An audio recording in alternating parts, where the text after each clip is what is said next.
mau aturkan semua apa game semua, kasih tahu di siang sikit, jadi kita bisa aturkan semua ya. Okey. Referee berapa botak? Semua di tengah juga kita atur semua. Linesman-nya 2 sama referee-nya di tengah ada ya? Ya. Betul. You get what I mean, no? So just see what he can do, whatever he want to do first. Roughly we get the first idea. It's always a first time show for everything, you see, to build the trust and everything. You get what I mean, no? Jangan takut botak. Kamu mau wang, kita mau bikin wang. Bisa diatur semua ya. Ya.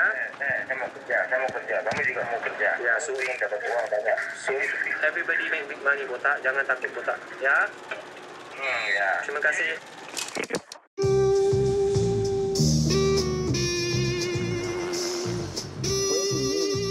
Corruption crackdown going down. Whose credibility has already been dented. Singapore Football Association said they are continuing to work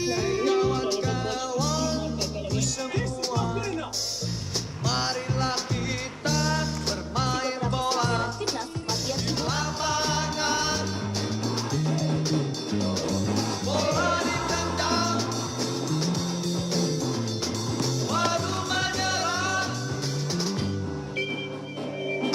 Berlari-lari keliling lapangan, penonton bersorak kegirangan. Bola ditendang,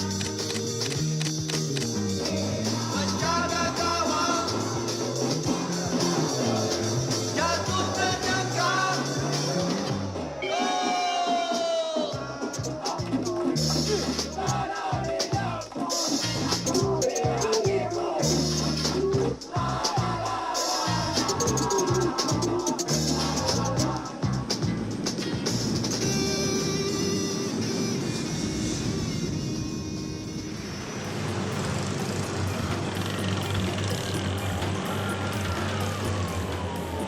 From first hearing that 5 teams were interested, it whittled its way down to 2. And then about a week ago, finally, one came forward and said, right, we're ready to sign you, come out here and let's talk. Nice to meet you. Your name? Sign. I'm signing for a full year. Could sign for longer, but to be honest, contract over a year out here is not worth the paper it's written on. If something goes wrong out here, you only get a couple of months to walk away anyway. So, but it does give you the option after 12 months that if you do really well, you can ask for more money and renegotiate your contract. I'm very pleased to be sitting here as head coach of Mitch Kruger going into the new season. You know, there'll be some ups and downs along the way, I'm sure. There'll be injuries, suspensions and refereeing decisions that we'll all talk about. But at the end of the day, everything we do from here on in is about winning.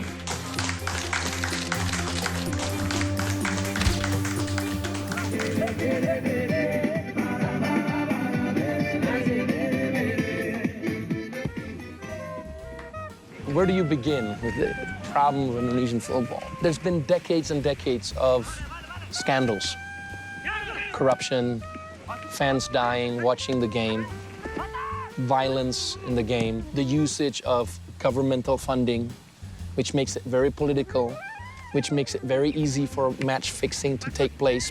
That's been going on for decades and decades and decades. Players, officials, staff, they actually don't get paid on time, you know? And it's not like a 2 or 3 days delay. It's like talking about between 3 to 8 months. Some players cannot really support their family anymore. And somebody come, okay, would you like to give up a game for just $10,000? I mean, it's very easy for them to take. I mean, you don't get paid, you get an easy money, which one you take? Attention, please.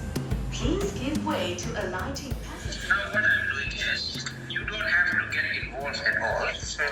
Yes. That's Wilson's voice.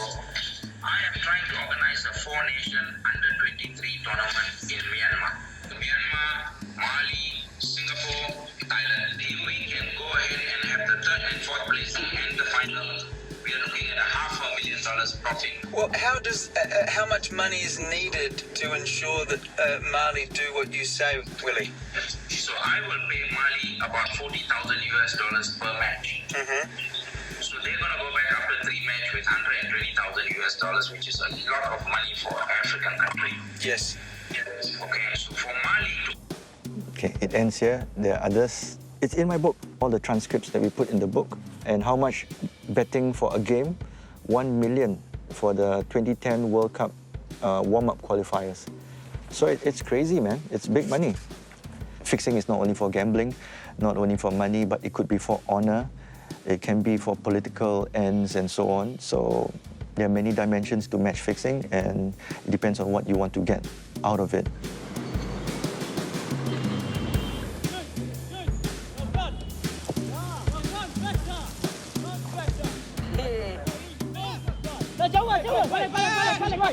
Good. Not good enough. Short again. Good. Longer. No physio, no assistant manager, no goalkeeper coach.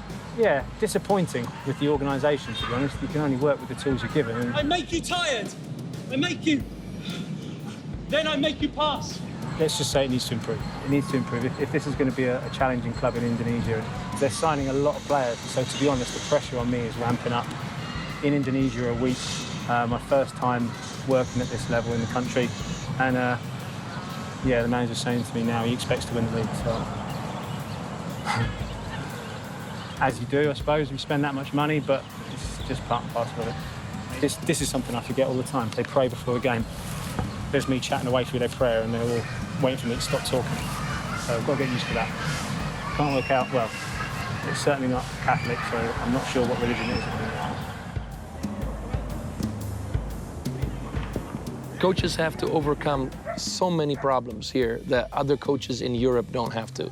Factors that has nothing to do with football that actually sums up whether you're successful or not, you know. Foreigners, whether in football or not, they have to adjust and they just have to go with it. But you do need a thick skin. Yeah, in terms of match fixing, that it is happening, and that's happening very, very often. And years after years, continuously, that is a fact.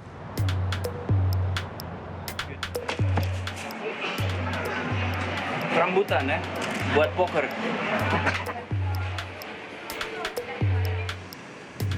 Football? Who do you bet for, Indonesia or Malaysia? Well, But I think it's got a lot of money tonight for that game. I don't gamble.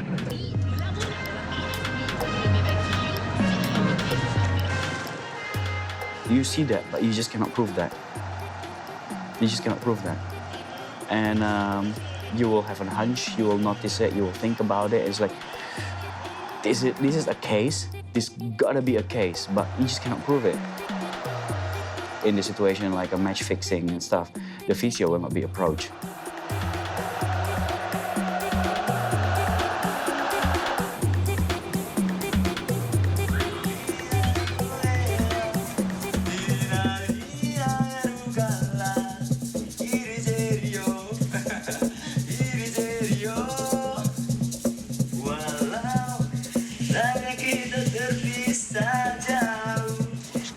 I tell Simon, I cannot speak in English good, but I learn English with English music.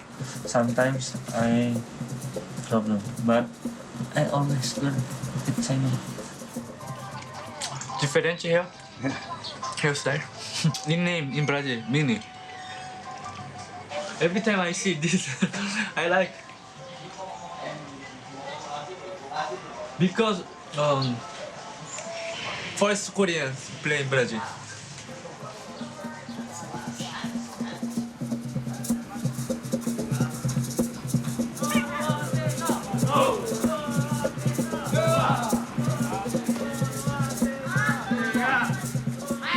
Make them run, okay? You play with a little bit of common sense. If you lose ball, don't chase. Get back in, have shape, say, come on then. Okay, conserve energy in defence, use energy going forward.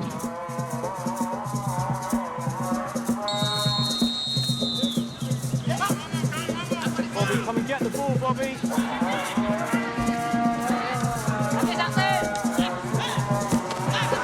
Good, well done. Advantage, we have the ball. Good, Lee. And he skips past the both of you. Quicker.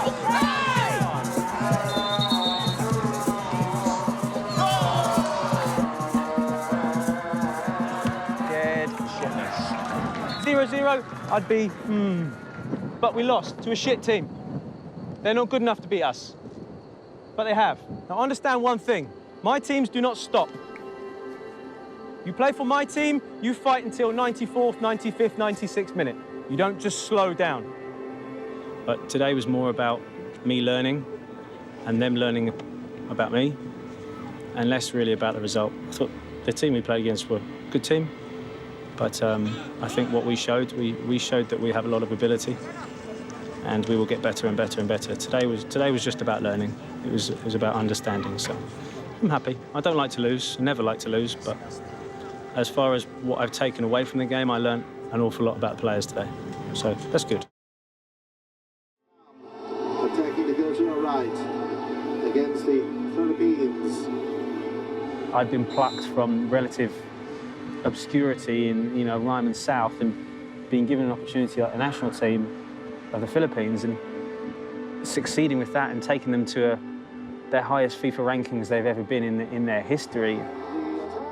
Classic underdog story. I'm not a name, I'm not a Premiership manager, I've not worked in England at a particularly high level, but I've been given an opportunity, and I'm hugely thankful for everyone that just wanted me to do well, and it was an amazing feeling to come out of that with success. There's guys who work first team coaches in the Premiership who've never been anywhere near a national team, and I'd like to think I could get another international team job eventually, but I need to take advantage of the opportunity that was given to me, and I need to, like I say, push it as hard as I can to make a career out of it. Wonderful, wonderful victory for the Philippines. Great results. The best ever. When Simon first went to the Philippines, football was not a popular sport. They didn't have their own league. They didn't have their own stadium. They had a national team that weren't competitive. Simon came in and changed all that, and that's going to be probably one of the biggest successes of his whole career. Oh, it's tough. It's not easy, and sometimes we might niggle at each other and take things out on each other because there isn't really anyone else that when you're at home, you've got your family, you've got friends, you've got a massive support network. But here, Simon and I literally vent at each other. Simon's like, oh, it's we're on the same team, and we are, but it's difficult.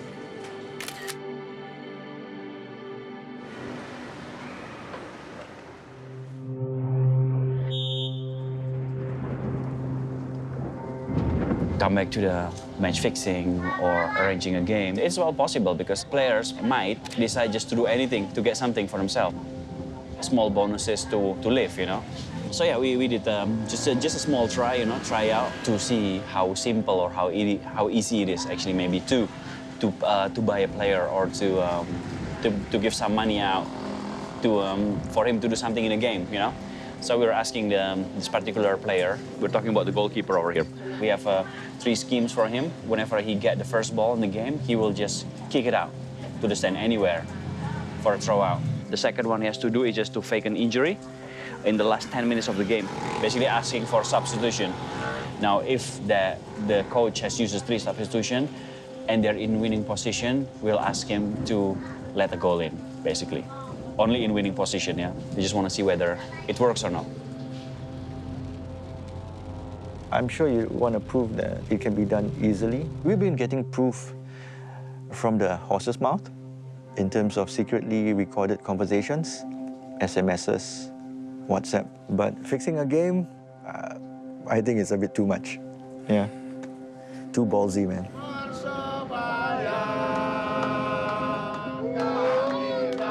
If you look out and see how happy the fans are, they're supporting their club all the way to the end. They're ready to die for the club, for the players. And at the end, the club themselves or the players, some of them just basically betray them. Betray them.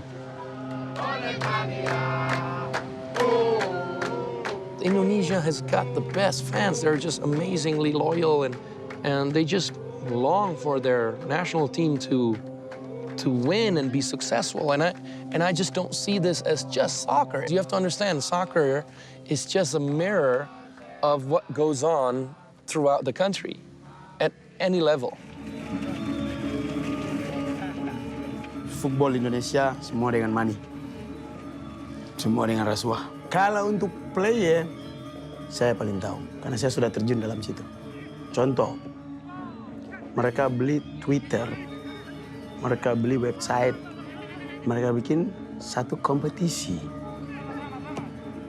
Satu turnamen yang turnamennya itu belum dilaksanakan. Macam mungkin friendly match antara Persib Bandung melawan Surabaya.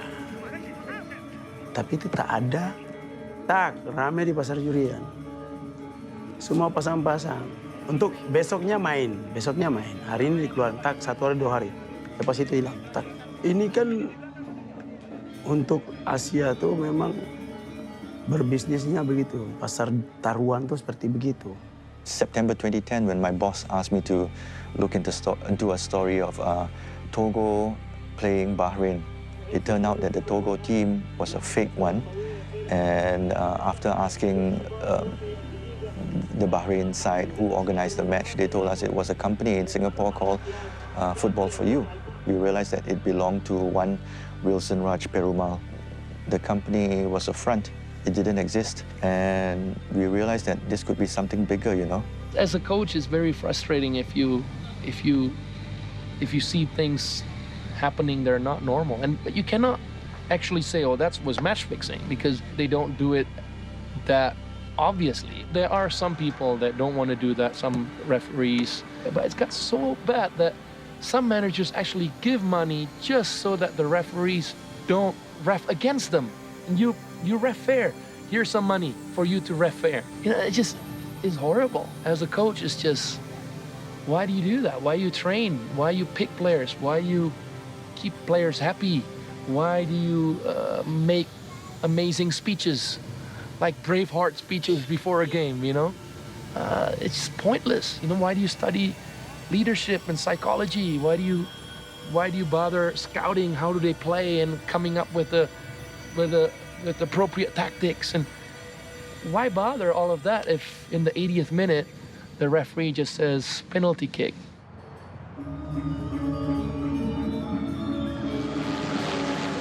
Oni has promised bonus for win today. Today, win bonus. So you have every incentive to win. More money, more fast cars and cheap women. Didn't get that. Stand up, be big, strong. Under 21s, Mitra Kuka. Strong. Okay, always stay in front, in front, in front. Go.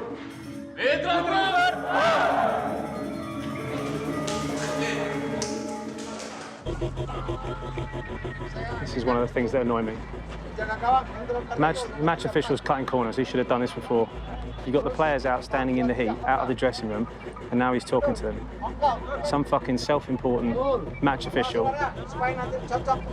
He should have been in the dressing room 20 minutes before checking players and players' names that match the shirts.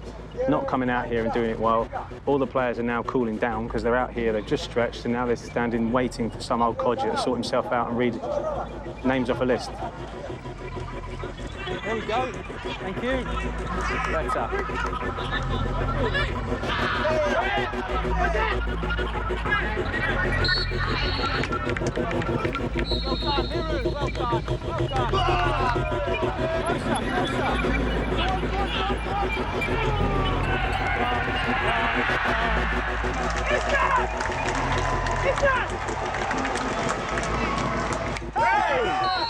How many times?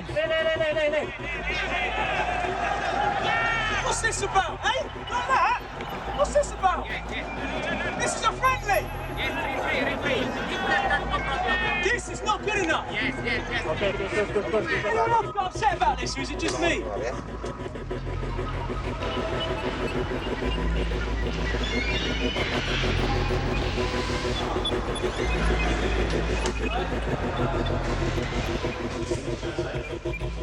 Okay, just stop and listen. Okay? 5 minutes, just stop and listen, then we can go, no problem. If you think that performance is going to win us the league, you've got another thing coming. You got bullied by 22, 21-year-old kids.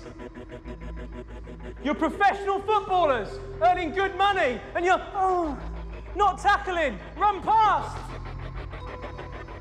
You think we will win like this? You think we win games? No fucking heart! No heart! Just, okay. Okay.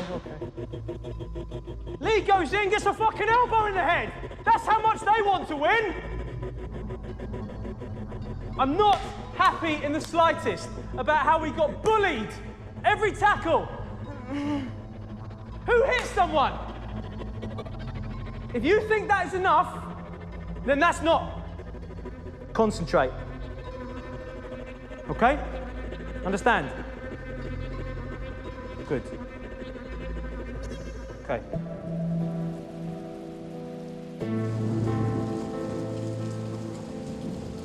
The first time I met Simon McManamy was on the semi-final of IFF 2010 in Jakarta.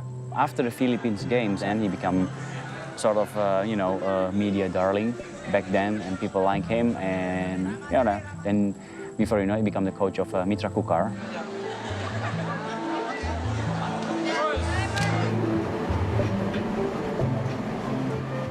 My close friends admire me for making the decision to give up my job and to come with Simon to follow his dream. I mean, it's a holiday. For the first month, maybe 2 months you're out here, it feels like a holiday. The longer you're here, the more people realise that actually this is your life. Giving up working 2 jobs, giving up seeing my friends, and going to all the way the other side of the world and not really doing anything was really hard. We have Hamka, who's national team centre-back, the John Terry of Indonesian football. And we got Bastomi, who is the Paul Scholes of Indonesian football. And we're still waiting for 2 more under-23 national team players and 1 more foreign centre-forward. So starting to get quite excited now, starting to see the squad kind of come together, and it's all looking rather good. Gus, go do warm-up. Make sure it's different. Yeah. What's this? Menu? No.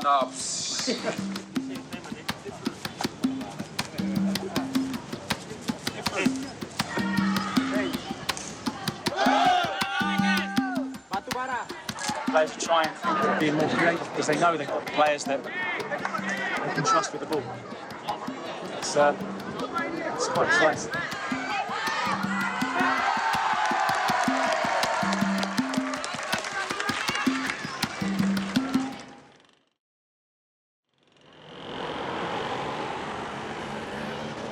So first just a friendly talk and just how he is and who's playing, where he's playing, what he's doing and everything. And then here I'm explaining a little bit on that I need him to do something for me. Here is like just for that I'll get the money. And then he asks, where are you now? So I said, I'm in Jakarta. And I'll talk to him in detail.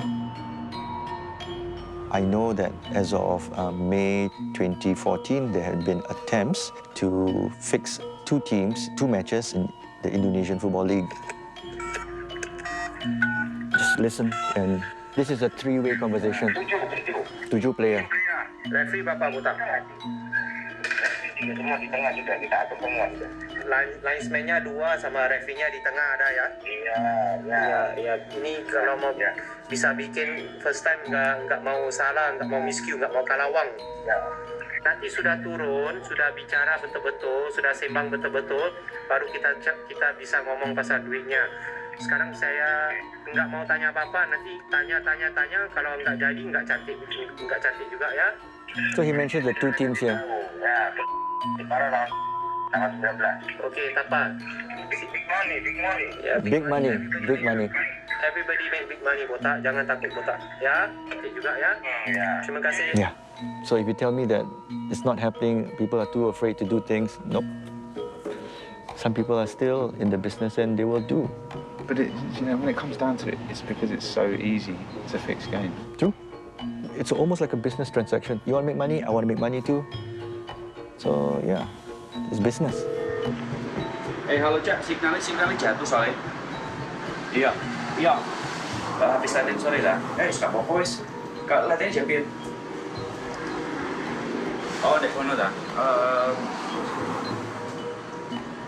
Oh gitu nanti sana. Nanti sore berarti ya, nggak apa-apa wes. They've got extra training for today. This afternoon, so that's why you can for lunch. So what time can we meet him? After the afternoon after training. So tonight? 6 yeah. Okay.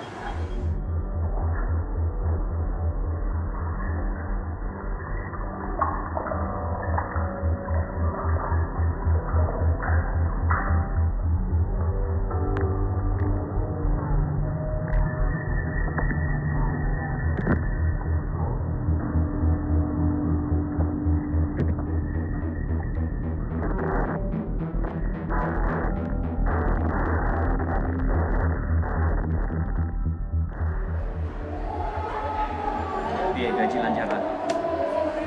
Lancar tapi telat. Telatnya ya sesasiu, setengah stasiun. Kita kan gajinya kan kontrak di atas 25. Tapi sampai sekarang belum. Mungkin mau main besok. Kalau dibayar ya. Kita kan mau selesai putaran pertama lah. Tak pikir mau ngambil awak. Lagi aku on a project buat sampean nih. Oh, buat gampang sih. Sampai sekarang. Mission apa? Wah. Gampang wes jadi lagi dia mulai. Baru-baru tak benar. Misal bola pertama sudah 1:05 wes. Gambar 1:10. Bola pertama sudah dicekel, anda mau keluar lapangan bola tribun sampai keluar wes. Masih Ji. Tapi aku tidak ganti ya. Ikut apa? 10 menit ke biro? 10 menit terakhir. Sebelum 10 menit terakhir? Ya, 80-an ke atas lah. Ya. Resiko, naik. Ya, mungkin. We're actually offering him a certain amount of cash, but then he said, well, after a deal that he will take the money after he's doing a job. For me, that's also just like, well, it's kind of risky, but he only said no to the deposit just like later. It's not actually directly no, but just like not now, just later. But the way he took the question, the way he answered it, the way he talked about it, it's in a very normal, relaxed way. He become a little bit uncomfortable in some stage, but I think that's because of the place where we are, is in a public. Well, I think he just didn't see it coming from me.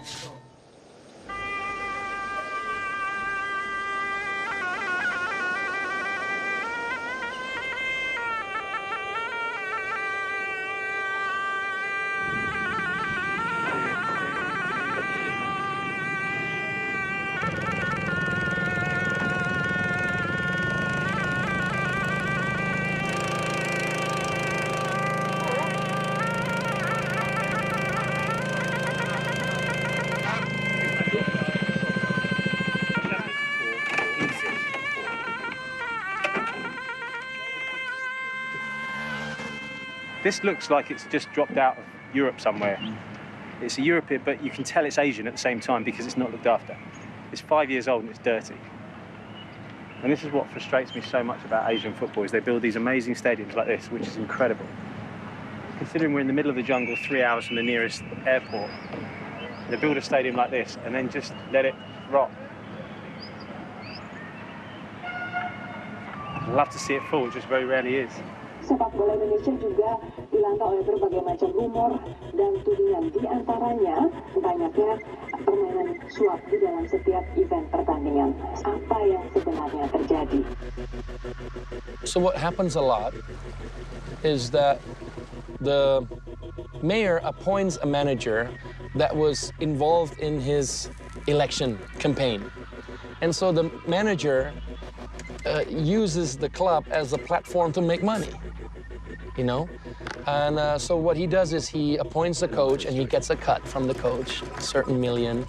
And every player he appoints, he get a cut from the players, you know? And coaches sometimes do that as well. So the coaches and the managers work together, and the coach get a cut and the manager get a bigger cut.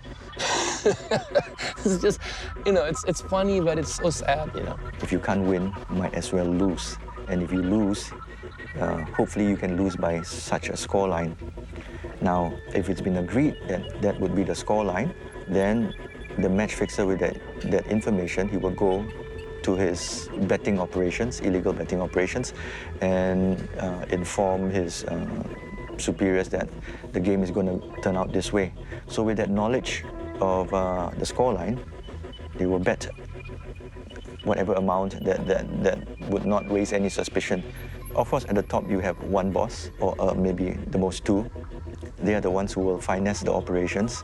Below that you have the runners, or even the lieutenants who will direct the play at the ground level. There are, of course, people on the ground who need to speak to the players, to the officials, to corrupt them. And these guys are the ones that have direct contact with the players. And they'll call football players like 15, 16 years old, telling them that, hey, this is today's football. This is the smart way of playing football.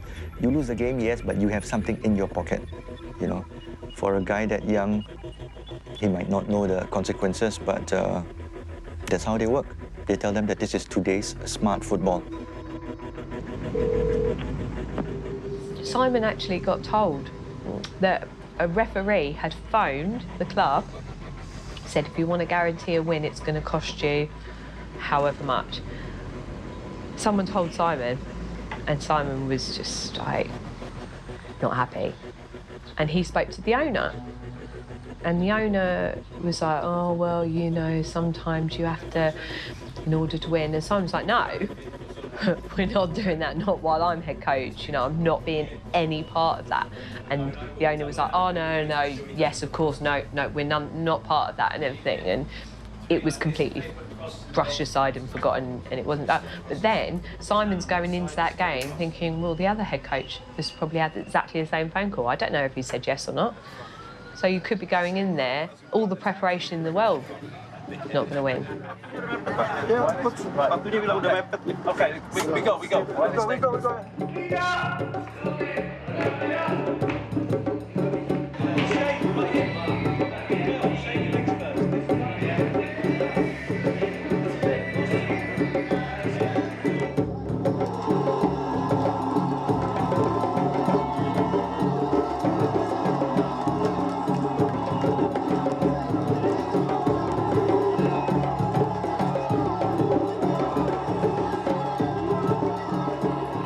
We've still got one game after this to go, and that's away in Papua. That'll be a tough game, but it's important you win your home games. So we've got to take 3 points today to make sure that we can go to Papua, have a good fight, and if we take the 3 points there, that puts us at 33, 3 behind the leader. So fingers crossed that'll be enough. Okay, Coach, can you tell us about the last condition from your team? The team's in very good condition. We have 2 players who've come back from injury today, so we have no injury problems. Everyone is 100% fit, so everyone very confident for the game today. I just get their team sheet. They have 4 substitutes. They can't even name 7 substitutes. That tells you they're struggling. That tells you they're struggling with injuries. That tells you they're struggling with suspensions. So that means from minute 1, you get at them. You don't let them out. You don't give them a break. The first tackle, the first header, you win. But we batter them. 3 points puts you 3rd. We have to take care of business today.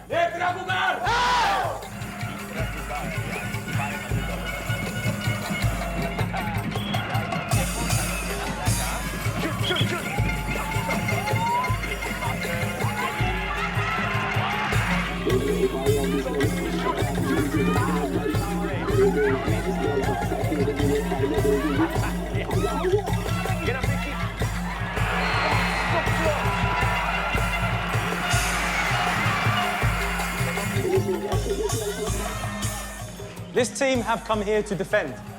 They've not come here to go forward. They've not come here to score goals. For them, it's damage limitation. If they can come away with a 0-0, they're happy. You get one goal, they crumble. They're finished. But you have to get that one goal. And we keep the pressure in the final third, because eventually they'll crack. They are not good enough defensively to handle you for the whole game.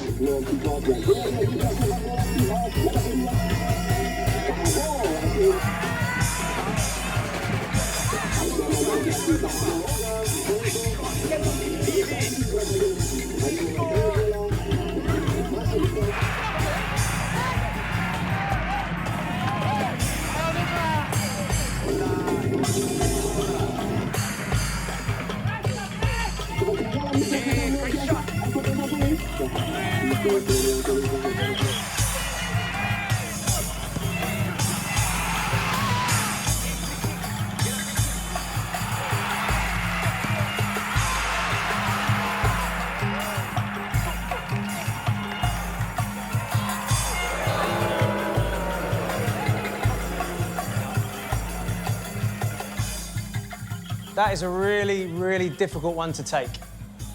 To dominate the game that much. For one reason or another, there was no luck with us today. Nothing fell. We've now got to go to Papua, travel 2 days, drive in a bus, stay in a crappy hotel. We've got to go to Papua and take 3 points.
Because team has used all the substitutions, so I cannot fake an injury.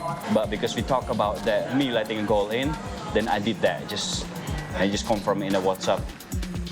The game was very fishy from the beginning to the end, with all the red card, the injuries, the goals, and how it was defended, how it was being scored, and so on. So yeah, I think there's something else happening in that game. After the game, I called him. This time he arranged a place to meet in a coffee shop in a mall, one of the cafe there. So we get there, we have coffee, and then I try to offer the envelope, But he said he didn't want to take it then. I think it's mostly because it's a very crowded place. He doesn't want people to see that there is a transaction going on. Then we grab a cab, and then we just drove away, and that's in the cab. where it's only me and him and the driver, that I handed over the money and he took it. No question, he just took it and said, "Oh, great, man, thanks. You know, this is like a bonus, you know, it's awesome, you know, it's a blessing, you know. Like, great, thank you." And it's like, in the back of my head, I think he was kind of hoping that in the future I would do the same again to him.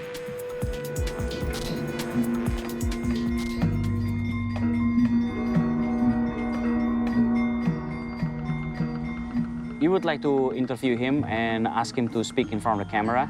I mean, with guarantee all his safety and everything, but he refused it. And I think the main reason that he didn't want to talk in front of camera is basically safety. If that is your life and suddenly you're saying that you're part of a scheme and you're doing that and you're on camera and forever will haunt you, you know? Sometimes they think if they let salary 3 months, they think, oh, we don't have money. If you want, I will buy 1 month and finish. Sometimes players told players, okay, just give me 1 month and everything okay. Me too also, last time. But about match fixing, everything, I don't know. If one day mafia coming to me, I will say to police, I don't know. If they give money, maybe good for me, maybe for forever, I don't know. So you not get paid, you not get paid for 3 months, 4 months, and someone gives you money, you say no? No, I don't want. I will go home. I will, my father. Yeah. Yeah, we were thinking, you know, I was thinking first just, you know, it's good to show him the footage and like say, hey man, see, you said I've never taken the money, but here you are, you know, and you did take it. But at the end we decided not to just, you know, because it's also just pure for his safety first, or the second that he will go and report to someone and we will be in trouble.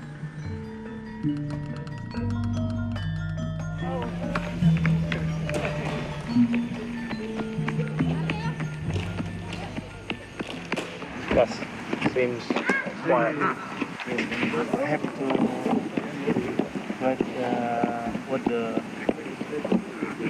happened for yesterday. We always do offensive tackle with you remember set piece? You always set piece. But if defense, if they set piece. It's all right turning around and saying, well, we don't practice defensive corners, we don't. Even if we did, you don't listen and perform. But anyway, the point is, we didn't play badly. It's not like we play really, really bad. We just didn't score. About a management decision to sell Ben to other club, how do you think? I've not heard anything about this. I don't know.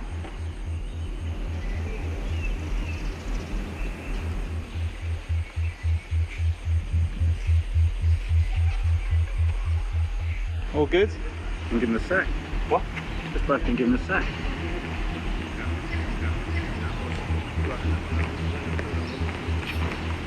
What? Just both can give him a sack. Oh, hey, which one? Where's the police?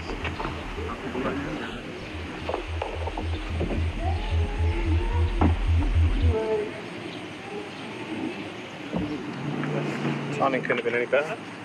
The club have decided that last night's loss wasn't good enough, and that in order for the club to develop, they need to bring in new head coach. Discussion about it. The president fucked off this morning and so did Bonnie. No one's got the bottle to actually call me into an office and talk to me about it. So they sent the guy who's head of police. They let me take training this morning and they called us into the stadium and they put me chatting in the stadium and they said because we didn't reach our target of 8 points in the last 4 games. So. I just get you together for last time. Some of you know, some of you don't know. Last night, management had a meeting and they decide that best for Mitra Kuka that I not continue as coach or Darren not continue as coach.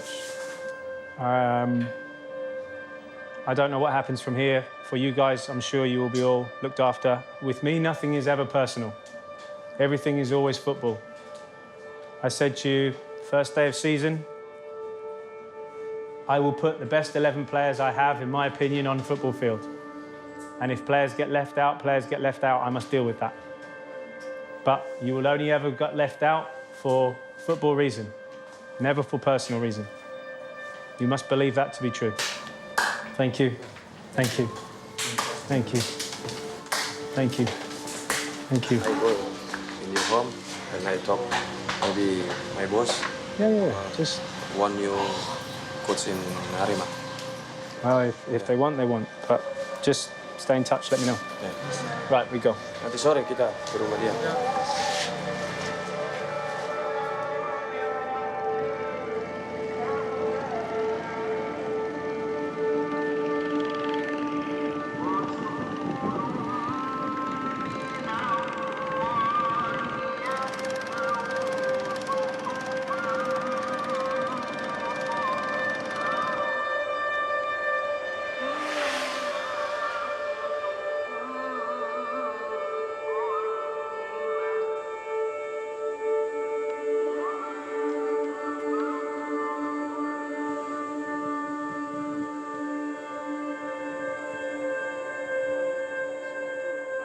I'm so sorry.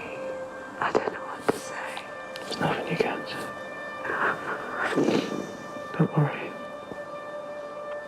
They don't deserve you. I fucking hope they get comfortable with bottom of the table.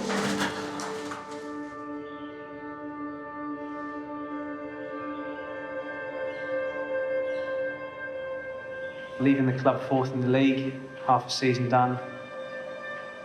My target was fifth. Just 3 weeks ago, they changed the target. I had a meeting with the president. The president said in the last 4 games, the club want me to take 8 points. But they didn't say what would happen if you didn't get 8 points. They didn't say, get 8 points or we're going to sack you. That was something that they wanted you to aim for. So clear goals weren't set and they're moving the goalposts just because suddenly a team that they thought they'd be happy finishing fifth are doing well, so they've decided that actually they want to be greedy and try and get higher. Which is fair enough, but you can't then sack the coach if they haven't... Well, they can, they have. Well, okay, they have, but that's Indonesia. You play a certain formation and it's not usual, or you put a player out of position, which is something you do because it's necessary tactically. They don't understand it, and they actually try to tell you who should be playing, who should not be playing. That's a big turnoff as a coach, you know? Either you trust me or you don't. You trust me, and if it doesn't go well, you blame me, fine. But that's why I don't want to coach right now.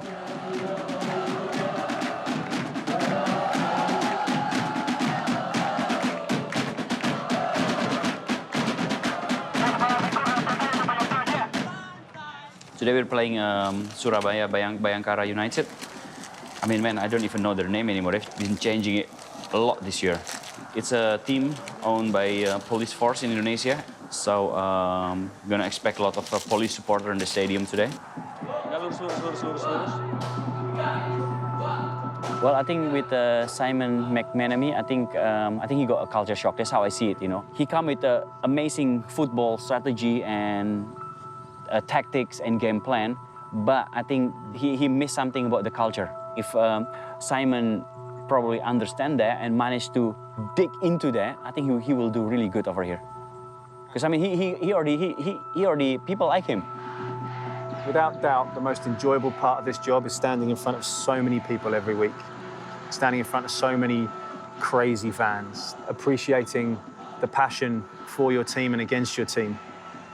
Just witnessing people going mad over goals and penalties and free kicks. And the pinnacle of the last 3 years was the 2 semi-finals in the Bung Karno in Jakarta, in front of 90,000 people and an estimated TV audience of, I don't know, 400, 500 million people across Southeast Asia. You could work a lifetime and not get that opportunity. and to have represented a country at the same time. To stand as a head coach with a country behind you and listening to the national anthem and knowing that the whole country's at home willing you on and is an incredible feeling.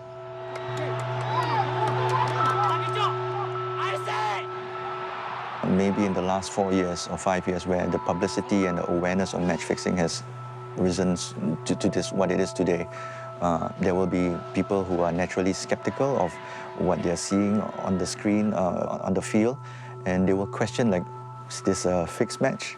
So yes, we may have lost a few souls in terms of fans, but again, I think it's for the better that, you know, the awareness of match fixing is out to show that the world is trying to do something about it. Match fixing, yeah, sure. Although it's very difficult to prove, you know it goes on. Probably with players, probably with referees, probably with owners. In Vietnam, you had the problem that owners would own 3 or 4 clubs in the same league. So if the team at the bottom of the league needed 3 points not to get relegated on the last day of the season, they just happened to be playing the owner's other team that's towards the top of the league, you can guarantee who wins. You have to understand what's going on around football. You have to understand the personalities and the culture around football. And then you have to try and slowly work your own thoughts, ideas, and into that mix. And at the same time, win games of football. The biggest thing you need to do, number one, you got to make a rule that if you're involved in politics, you cannot be involved in clubs or in federations. Simple. But it's hard to do, it's big.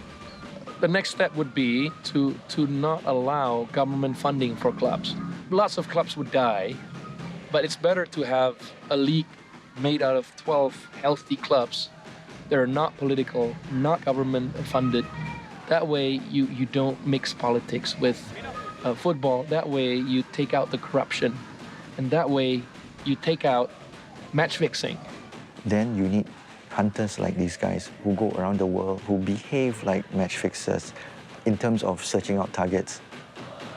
And then when it's finally time to effect an arrest, then we rope in the local law enforcement. That's the only way to chase these guys. One thing you learn about Asia is that nothing goes your way and that you have to roll with the punches and make the best of every situation. And you have to remember that you're number one and you have to look out for yourself. And if you can keep your morals intact while you're doing that, and that's just a bonus. Will it happen in Europe, in South America, in other part of Asia and Africa? Well, I'm sure the same thing happens. You just gotta prove it.